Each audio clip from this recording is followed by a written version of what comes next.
નમસ્કાર વિદ્યાર્થી મિત્રો, બધા કેમ છો? મજામાં ને? આ વખતે આપણે ઘણો ટાઈમ વચ્ચે ગેપ પડી ગયો, બરાબર?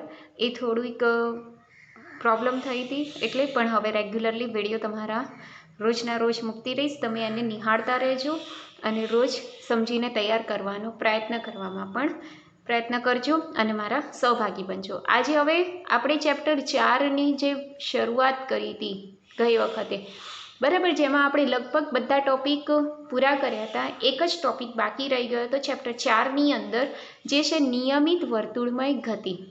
બરાબર, મેં તમને લાસ્ટ લેક્ચરમાં પ્રક્ષિપ્ત ગતિ એવો ટોપિક કરાયો હતો, જે મોસ્ટ ઇમ્પોર્ટન્ટ ક્વેશ્ચન, અને દરેકનું મેં કીધું હતું દરેક જણા લખી અને તૈયાર બી કરી દેજો. અને એવી જ રીતના આ ટોપિક પણ ખૂબ અગત્યનો છે, નિયમિત વર્તુળમય ગતિ. બરાબર, નિયમિત વર્તુળમય ગતિ, એના નામ ઉપરથી જ એની વ્યાખ્યા આવે છે. નિયમિત એટલે અચળ, અચળ વેગીય ગતિ. વર્તુળમય એટલે વર્તુળાકાર, એટલે કે જે પદાર્થ અચળ વેગથી વર્તુળાકાર માર્ગ પર ગતિ કરે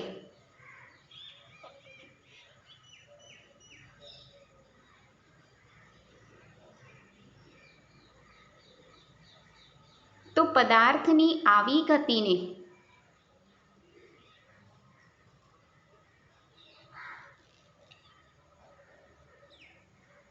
નિયમિત વર્તુળમય ગતિ કહે છે.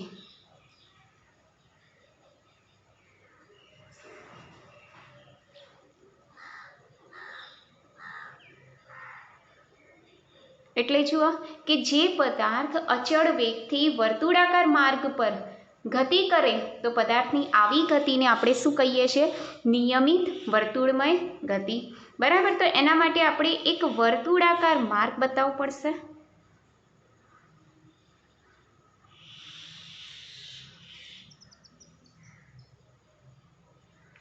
બરાબર, આ રીતના આપણે એક વર્તુળાકાર માર્ગ બતાવી દઈએ, જેના ઉપર સતત પદાર્થ શું કરે છે? ગતિ. આ વર્તુળાકાર માર્ગનું કેન્દ્ર, જેને આપણે કહી દઈએ O. ધારો કે ગતિ કરતો કરતો એક કણ એક સમયે P બિંદુએ છે અને થોડા સમય પછી તે P' ઉપર છે. કણ ગતિ કરતો કરતો શરૂઆતમાં P ઉપર છે અને ત્યારબાદ ક્યાં છે? P'. O થી P સુધીનું અંતર, જેને આપણે R કહી દઈએ, અને P' સુધીનું અંતર, બરાબર, એને બી આપણે શું કહી દઈએ? R કહી દઈએ, R' કહી દઈએ. જનરલી સ્વાભાવિક છે કે R' અને R એ બંને ત્રિજ્યા છે, એટલે બંને સમાન, જેને આપણે કહી દઈએ કેપિટલ R, જેને કહેવાય છે વર્તુળાકાર માર્ગની ત્રિજ્યા. બરાબર, હવે જો P થી P' ઉપર જાય છે, એટલે આપણા બંનેની લાઈનને જોઈન્ટ કરી દઈએ આવી રીતે, તો આ આપણને મળી જશે સ્થાનાંતર સદિશ, એટલે કે ડેલ્ટા R. બરાબર, અહીંયા લખું છું ડેલ્ટા R બરાબર શું લખાય? તો અંતિમ R' છે અને પ્રારંભિક R, એટલે અહીંયા લખાય R' માઇનસ R, જેને કહીએ છીએ આપણે સ્થાનાંતર સદિશ.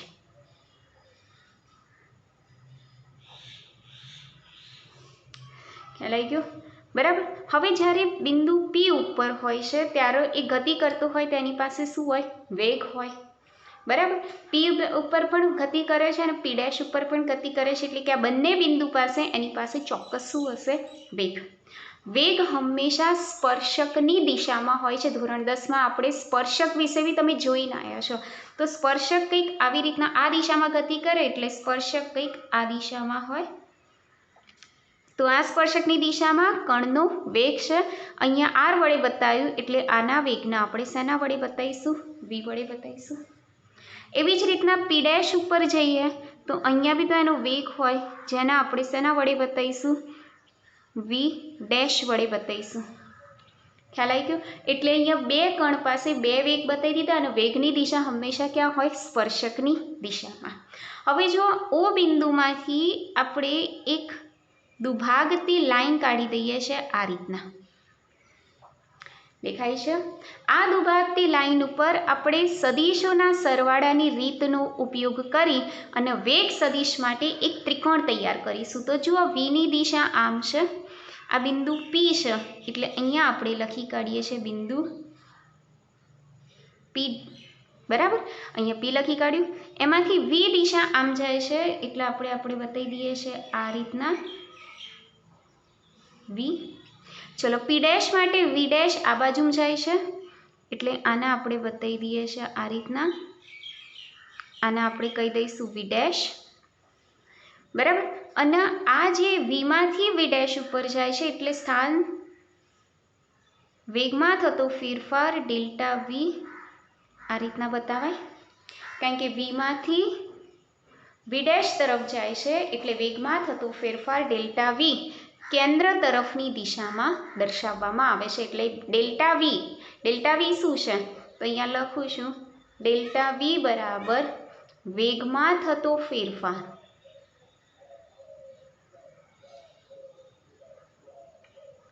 બરાબર, જેની દિશા કઈ જગ્યાએ છે? તો જેની દિશા કેન્દ્ર તરફની હોય છે. જે આપણે શેના ઉપરથી કહી શકીએ? તો અહીંયા જે ત્રિકોણ બતાવ્યો છે વેગ સદિશ ઉપરથી, એ ત્રિકોણ ઉપરથી આપણે જોઈ શકીએ છીએ કે વેગમાં થતા ફેરફારની દિશા એ શેના તરફ છે? કેન્દ્ર તરફ છે. હવે વેગમાં થતો ફેરફાર એને બીજું કંઈ જ નહીં પણ શું કહેવાય? પ્રવેગ કહેવાય. શું કહેવાય? પ્રવેગ. વેગમાં થતા ફેરફાર, આપણે પ્રવેગની વ્યાખ્યા બોલીએ છીએ ને કે એકમ સમયમાં થતા વેગમાં થતા ફેરફારને શું કહીએ છીએ? પ્રવેગ. તો વેગમાં થતો ફેરફાર એ પ્રવેગ છે. જો વેગમાં થતા ફેરફારની દિશા કેન્દ્ર તરફ હોય તો પ્રવેગની દિશા પણ ક્યાં હોય? કેન્દ્ર તરફ હોય. એટલે પ્રવેગની દિશા પણ આપણે કઈ દિશામાં લઈશું? કેન્દ્ર તરફ લઈશું. આ ધ્યાન રાખવાનું. બરાબર, હવે આગળ જોઈએ. આને આપણે નામકરણ આપી દઈએ. વી માટે આપણે અહીંયા પી કીધું છે ને, ઓ પી. આને આપણે સેજ નામ ચેન્જ કરી દઈએ તો ક્યુ લઈ લઈએ, ઓ પી ક્યુ. ચલો, વેગ માટે આપણે પી લખ્યું છે, એટલે આને આપણે કહી દઈએ છીએ પી ડેશ. વી ડેશ માટે ક્યુ કહીએ છીએ, એટલે આને આપણે લખી દઈએ ક્યુ ડેશ. અને આ બંનેનું જે સેન્ટર પોઈન્ટ છે એને આપણે ઓ કીધું છે, એટલે આને આપણે કહી દઈએ ઓ ડેશ. આવી રીતના નામકરણ આપી દીધા છે, ઓ પી ક્યુ, અહીંયા O dash P dash Q dash. બંને ત્રિકોણ એકબીજાને સમરૂપ છે, એટલે અહીંયા લખું છું સમરૂપતાની વ્યાખ્યા અનુસાર કયા કયા ત્રિકોણ સમરૂપ છે? તો આકૃતિ પરથી ત્રિકોણ ઓ પી ક્યુ સમરૂપ ત્રિકોણ O dash P dash Q dash થાય. થી સમરૂપતાની શરત અનુસાર શું લખાય? ઓપી ભાગ્યા ઓ ડેશ પી ડેશ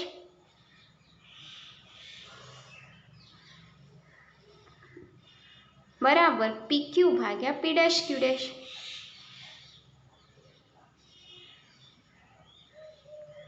આમ તો 3 થાય, પછી ઓ ક્યુ ભાગ્યા ઓ ડેશ ઓ ક્યુ ડેશ પણ થાય, પણ આપણને અત્યારે માત્ર 2ની જ જરૂર છે, એટલે આપણે 2 જ વસ્તુ લઈશું. ચલો, હવે કિંમત મૂકી દઈએ. તો આકૃતિમાં સેજ ફરીથી નજર કરીએ તો ઓપીની જગ્યાએ શું લખીશું આપણે? આર.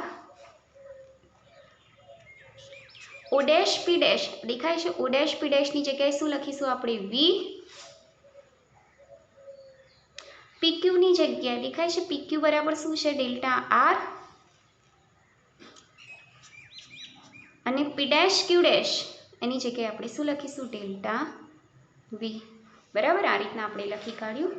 સ્મોલ આર એ કશું નહીં પણ ત્રિજ્યા છે, એટલે આપણે એની જગ્યાએ કેપિટલ આર પણ લખી શકીએ. આર ભાગ્યા વી બરાબર ડેલ્ટા આર ભાગ્યા ડેલ્ટા વી. ચલો, અહીંયા સાદું રૂપ આપી દઈએ થોડું ઘણું. ડેલ્ટા વી આ બાજુ જશે,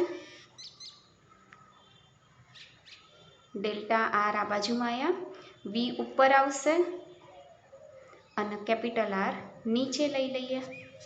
બરાબર, થોડુંક ડેલ્ટા વીના સૂત્રનો કરતા બનાવ્યો. બંને બાજુ ડેલ્ટા ટી વડે ભાગી નાખીએ, એટલે અહીંયા ડેલ્ટા ટી લખ્યું અને અહીંયા પણ ડેલ્ટા ટી લખી કાઢીએ. આ આપણા વી ભાગ્યા આર તો એમના એમ જ. ઉપરોક્ત સમીકરણનું લિમિટ લઈ લઈએ, એટલે કે અહીંયા લખું છું ઉપરોક્ત સમીકરણનું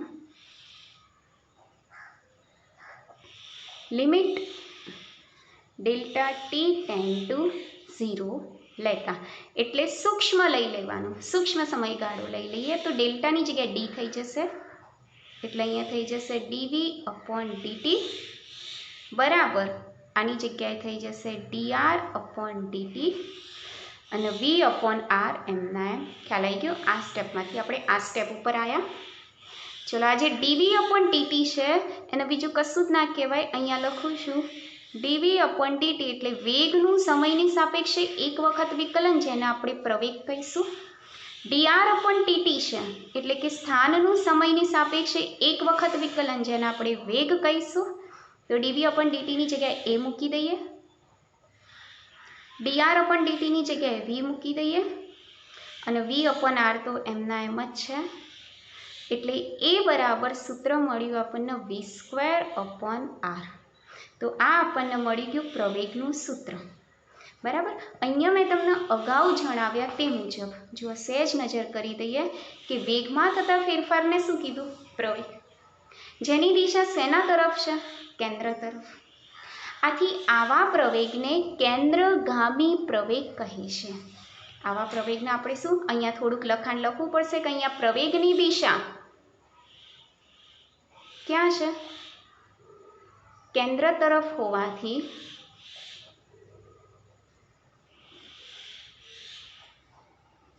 પ્રવેગને શું કહેવાય છે? કેન્દ્રગામી પ્રવેગ કહે છે.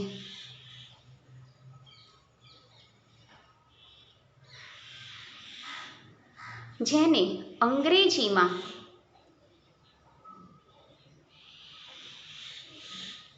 સેન્ટ્રીપિટલ એસિલરેશન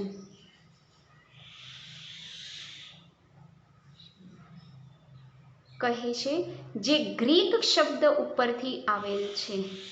સેન્ટ્રીપિટલ ક્યાંથી આવ્યો છે? ગ્રીક શબ્દ પરથી આવેલ છે. આથી આવા પ્રવેગનો સિમ્બોલ એસિલરેશનનો A અને સેન્ટ્રીપિટલનો C, એટલે આવા પ્રવેગને શેના વડે દર્શાવાય છે? AC વડે દર્શાવાય છે. શેના વડે દર્શાવાય છે? AC વડે દર્શાવાય છે. આથી અહીં લખવાનું કે કેન્દ્રગામી પ્રવેગ, જ્યારે બી કોઈ કણ વર્તુળાકાર ગતિ અથવા તો વર્તુળાકાર માર્ગ પર ગતિ કરતું હોય તે વખતે જે પ્રવેગ ઉત્પન્ન થાય એ પ્રવેગને કયો પ્રવેગ કહે છે? કેન્દ્રગામી પ્રવેગ. જેનો સિમ્બોલ કયો છે? AC. જેનું સૂત્ર કયું છે? v²/r. આ મોસ્ટ ઇમ્પોર્ટન્ટ સૂત્ર. આના ઉપરથી આપણે કેન્દ્રગામી બળનું પણ સૂત્ર મેળવી શકીએ. તો કેન્દ્રગામી બળ એટલે કે સેન્ટ્રીપિટલ ફોર્સ, જેને આપણે શું કહીશું? FC. સેન્ટ્રીનો C અને ફોર્સનો F. F બરાબર માં એમ લખીએ છીએ ને MA, તો FC બરાબર શું લખીશું? MAC. M એમના એમ અને ACની જગ્યાએ શું લખીશું? v²/r. એટલે આ જે સૂત્ર મળ્યું શેનું સૂત્ર મળ્યું? કેન્દ્રગામી બળનું સૂત્ર. એટલે જ્યારે કોઈ પણ કણ નિયમિત વર્તુળાકાર માર્ગે ગતિ કરતું હોય ત્યારે ત્યાં કયું બળ ઉદ્ભવે? કેન્દ્રગામી બળ. દાખલા તરીકે ઉદાહરણ આપી દઉં તો પૃથ્વી સૂર્યની આસપાસ વર્તુળાકાર માર્ગ પર નિયમિત અચળ વેગથી ગતિ કરે છે. આથી ત્યાં કયું બળ ઉત્પન્ન થશે? કેન્દ્રગામી બળ. બીજું ઉદાહરણ આપું તો પરમાણુમાં ઇલેક્ટ્રોન છે, ન્યુક્લિયસની આસપાસ સતત વર્તુળાકાર માર્ગે ગતિ કરે છે અચળ વેગથી, તો ત્યાં પણ કયું બળ ઉત્પન્ન થાય? કેન્દ્રગામી બળ ઉત્પન્ન થાય. બરાબર. એવી જ રીતના ચંદ્ર એ પૃથ્વીની આસપાસ વર્તુળાકાર માર્ગે ગતિ કરે છે, તો ત્યાં પણ કયું બળ ઉત્પન્ન થશે? કેન્દ્રગામી બળ. એટલે જ્યાં જ્યાં વર્તુળાકાર ગતિ થાય નિયમિત ત્યાં ત્યાં કયું બળ ઉત્પન્ન થશે? કેન્દ્રગામી બળ. આ તમારે એક ફિટ કરી દેવાનું છે, છેક ધોરણ 12 સુધી પણ તમારે આવશે. હવે એના જુદા જુદા સ્વરૂપો દર્શાવેલા છે. તો આગળ આપણે એક ચેપ્ટરમાં જોઈશું વેગનું સૂત્ર. વેગ વી બરાબર આર ઓમેગા. આ એક સૂત્ર આપણે સાબિત કરીશું આગળના ચેપ્ટરમાં. જે હજી વાર છે, ભલે આ લોકોએ અત્યારે બતાવ્યું છે ટેક્સ્ટબુકવાળાએ, આપણને અત્યારે એ જોતું નથી. આપણે વ્યવસ્થિત રીતે સાબિત કરીશું જ્યારે જરૂર પડશે ત્યારે. અત્યારે તમે યાદ રાખી લો કે વેગનું સૂત્ર વી બરાબર આર ઓમેગા છે. હવે આ જે વીની કિંમત છે એ આ સૂત્રમાં મૂકી દો, તો કેન્દ્રગામી પ્રવેગનું સૂત્ર આપણને કંઈક આવું મળશે. એસી બરાબર વીની જગ્યાએ શું લખીશું? આર સ્ક્વેર ઓમેગા સ્ક્વેર ભાગ્યા આર થઈ જશે. આર આર કેન્સલ, તો એસીનું એક સૂત્ર કયું મળ્યું આપણને? R omega square. એટલે એક સૂત્ર સ્વરૂપ આ બી તમારે યાદ રાખવાનું. પછી આગળ એક અગાઉના ચેપ્ટરમાં આપણે એવું બી જોઈશું આગળના ચેપ્ટરમાં કે આ જે ઓમેગા છે એને કહેવાય છે કોણીય આવૃત્તિ, બરાબર? અથવા તો કોણીય વેગ કહીશું, અથવા તો કોણીય આવૃત્તિ પણ કહીશું.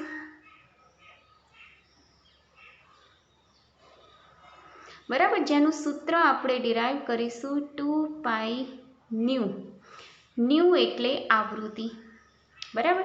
તો આ જે ઓમેગાની કિંમત છે આની અંદર મૂકી દઈએ તો આપણને એસીનું એક નવું સ્વરૂપ પ્રાપ્ત થશે. આર એમ ના એમ, ઓમેગાની જગ્યાએ 2π ન્યુ અને એનો સ્ક્વેર, એટલે એસી બરાબર શું થશે? 4π સ્ક્વેર ન્યુ સ્ક્વેર અને આર. તો આ રીતના કેન્દ્રગામી પ્રવેગના આપણે જુદા જુદા સ્વરૂપો શીખ્યા, બરાબર? એટલે અહીંયા તમારે ચેપ્ટર 4ની થિયરી સંપૂર્ણપણે પૂરી થાય છે. તમે દરેક જણા વ્યવસ્થિત રીતે તૈયાર કરો. આજના દિવસ પૂરતું આટલું જ, અને બાકીનું આપણે આવતીકાલે જોઈશું નેક્સ્ટ લેક્ચરમાં. Thank you.